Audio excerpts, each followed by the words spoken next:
alam, isipin mo natin, ano ba yung pagkakaalam natin sa salitang purity? So, madalas, na, na ang pagkakaalam natin sa purity is being perfect, yung walang halo, like tubig. Perfect siya na hindi siya nahaluan ng kahit ano. So, sabi dito, purity, pure in heart. So, kung gano'n yung pagkaka-define natin sa purity, ibig sabihin ba nun na hindi na agad natin siya matatamasa? Kasi, una pa lang sinners na tayo.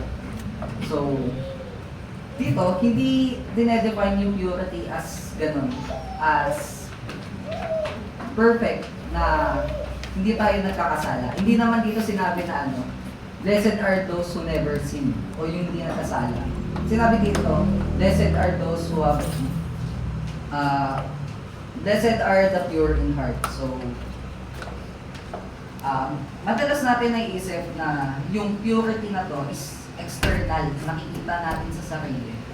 So, sa atin, yung minsan yung mga nakakatanda, lola natin, iniisip nila na mabait sila or pure sila or tinawag sila ng Diyos at mabuti sila kasi palasing pa sila or maka-Diyos sila na mahilig sila magbasa ng Bible, lagi silang na-rosary, then palagi nilang pinipilit yung iba na magsimba, then pero mostly hindi natin alam kung ano ba yung reason kung bakit tayo nagsisimba. Or bakit mostly yung reason ng pagsisimba natin is iniisip natin na sa pagsisimba ko ay maliligtas ako. So, ganun din yung nangyari sa time ni Jesus Christ sa mga Pharisees. Kung saan, sa Book of Matthew, sinabihan niya yung mga Phariseyo na hindi yung tunay na kahulugan ng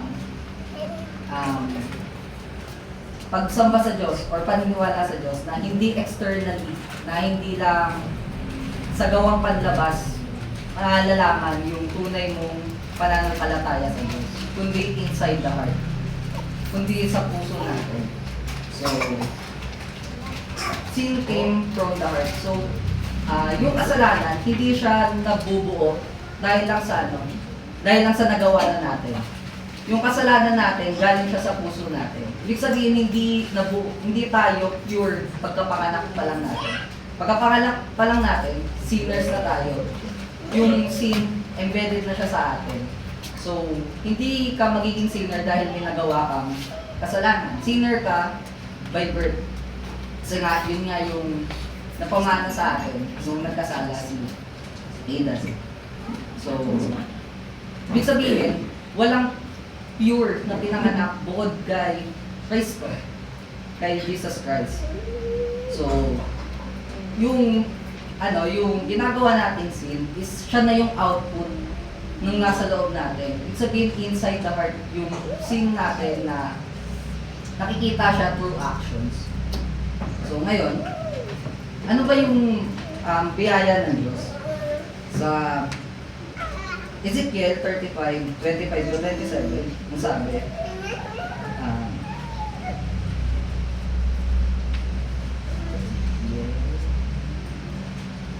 36:25-27. May tinangako na, then will I sprinkle clean water upon you, and you shall be clean.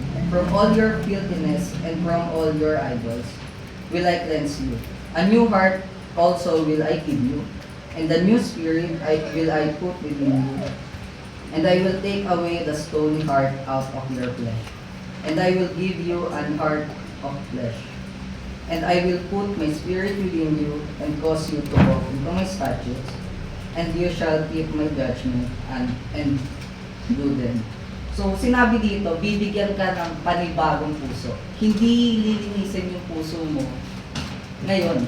So, hindi malilinis yung puso mo or hindi mo makakamit yung purity sa sarili mong actions. sarili mong gawa na pag gumawa ka ng mabuti, dilinis or magkakaroon ng merit yung bagay na yun para malinis ka. Hindi siya ganun. So, ang sabi, bibigyan ka ng Diyos ng panibagong puso, ng panibagong spirit, na siya yung na mas pure, and align na sa kagustuhan or naaayon na sa Diyos.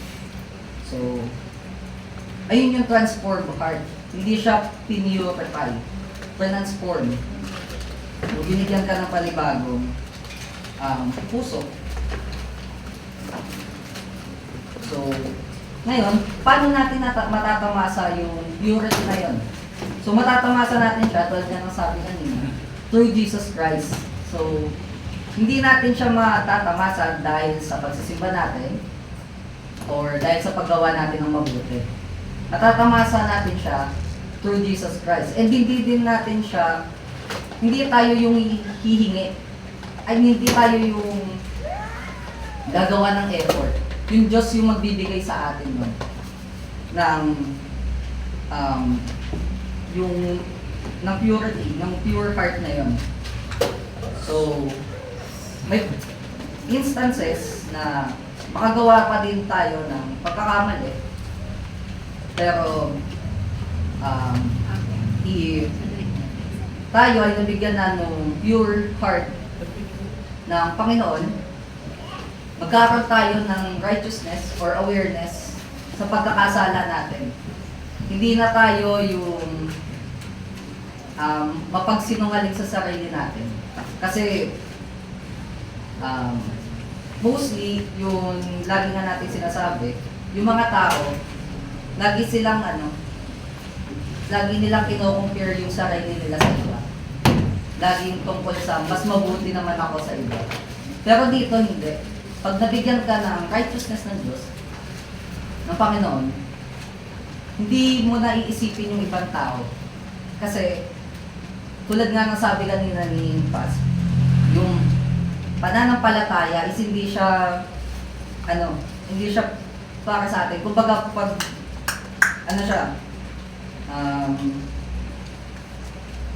pag-amin, yung pagpaparamdam sa atin na tayo, na pagpapaalam sa atin na makasalanan tayo, na madami tayong, na dapat natin ihingi na kailangan natin ng kaligtasan, na hindi tayo higit sa iba, and hindi tayo pure, na hindi natin makukuha yung kaligtasan na to dahil sa kakayahan natin. Kailangan natin ng Panginoon. So, sabi, Jesus is the mediator. So, ang katanungan, bakit hindi na lang, kung mapagmahal yung Diyos, bakit hindi niya na lang tayo pinatawad? Bakit kailangan pang mamatay ng anak niya para maligtas tayo? So, hindi kasi tungkol lang lagi sa pagmamahal.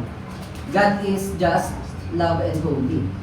So, hindi naman pwedeng patawaran na lang tayo ng walang justice. Kasi walang magbabago, walang mangyayari.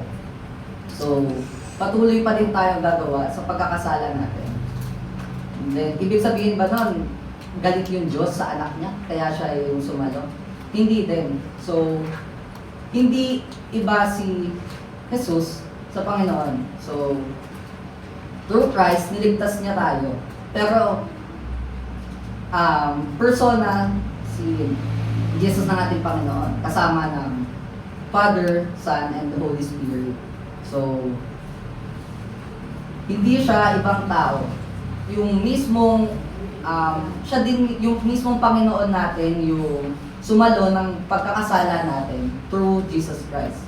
Ngayon, ang tanging sabi ng Panginoon, tanging daan para mapunta sa Kanya is through Jesus Christ. Kailangan nating manampalataya sa Panginoon. Tanggapin na siya yung Savior natin. So, tulad nga na sabi ko, hindi porket tinawag ka na ng Panginoon ay pure ka na, hindi ka na nagkakasala. Dahil nga tayo ay tao na may flesh, so prone pa din tayo sa sin. So hindi porket tinawag ka ng Panginoon, okay na kahit anong gawin mo, hindi mo na kailangan ng tawagin yung Panginoon. So tulad nung nangyari kay David, nung muli nagkaroon siya ng pagkakasala, hindi niya sinabi na lilinisin niya yung sarili niya. Bagkos ang sabi niya sa salmo niya, "Create in me a clean heart, O God, and renew a right spirit within me." Tinawag niya pati yung Panginoon na baguhin yung puso niya. Kasi hindi niya kayang gawin yun. Hindi niya magagawa sa sarili niya na baguhin yung puso niya na muling lumapit sa Panginoon gamit yung sarili niyang kakayanan. Yung tanging yung Panginoon lang yung daan para makabalik or ma-purify ulit yung kanyang puso. So, ano ba yung pangako ng Panginoon? "For they shall see God." So, yung purity na to, pursuable siya, pero hindi pa siya attainable as long as hindi pa dumadating yung coming. Matatamasa natin siya kapag napalitan na yung flesh natin ng pati yung holiness. Matatamasa natin siya. Holiness, purity, then perfection. Matatamasa natin siya Second coming. sa second coming na. Pero pursuable siya. Ibig sabihin, mapupursu natin siya until that day na dumating yung time na yun, na ma-attain na natin siya. So,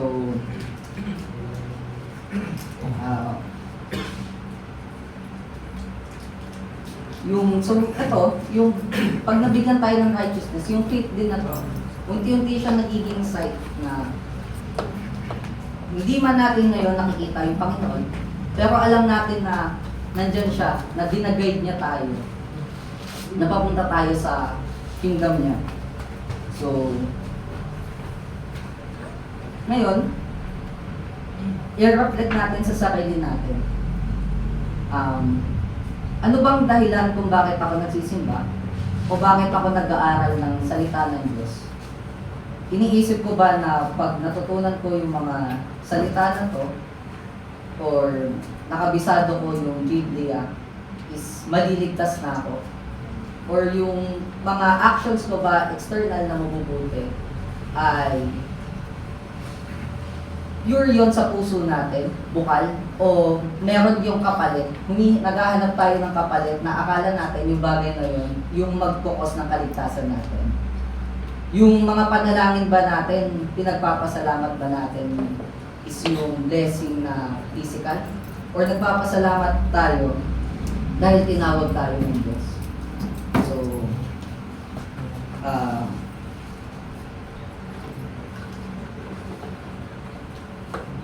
So, ayun, bilang pagtatapos, palagi natin isaalang-alang na instead na manalangin tayo ng biyaya, ipanalangin natin yung puso natin na tawagin tayo palagi ng Panginoon, yung loyalty natin na hindi na pang-physical, kundi na palaging hindi tayo maligaw, or kung maligaw man tayo ay hindi tayo iwan ng Diyos, hindi tayo pabayaan ng Diyos, na palagi niya tayong hawakan at huwag hayaan na maligaw, or palaging ipaalala na kailangan natin ng salvation at hindi ng sarili natin. So tayo po ay manalangin. Panginoon namin dakila sa lahat, muli kami po ay magpapasalamat sa biyaya po na pinatakalo po ng biyayang karunungan